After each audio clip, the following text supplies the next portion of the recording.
So let's see how we can do this. I'm going to find the slope of this orange line. So I'm going to do 5 minus negative 2 over 5 minus negative 2. 7 over 7 equals 1.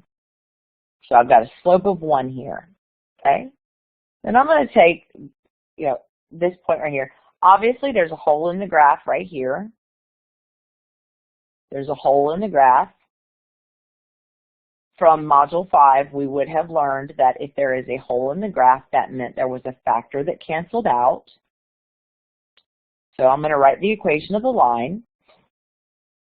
Y minus 5 is equal to 1, x minus 5. You could also use this point down here, negative 2, negative 2.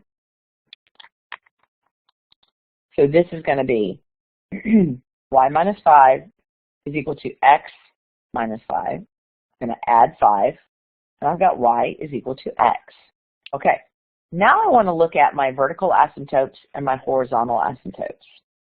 Where do you think there is a vertical asymptote located?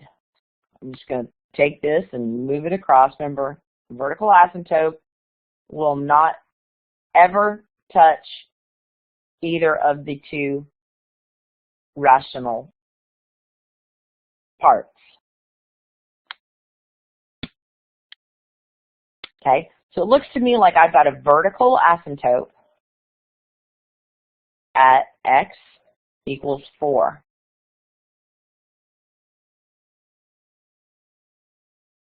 Okay, so I think I have a horizontal asymptote at y equals negative 1. I'm thinking then that probably what my equation would look like might be something like, I know what my denominator is going to look like.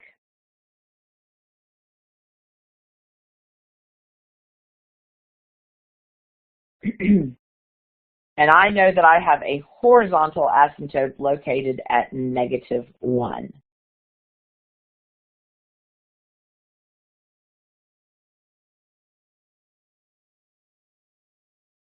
That means I've got to have a negative 1 up here somewhere. I don't know what the factor is right here, but I do know that I need to have a negative 1 right here, because remember, you get your horizontal asymptotes by looking at the leading coefficient. Negative 1 over 1. Exactly. You know a lot of information about this thing, and so all you're going to have to do is look at your options, keep all of this stuff in mind, and then you're going to kind of work backwards.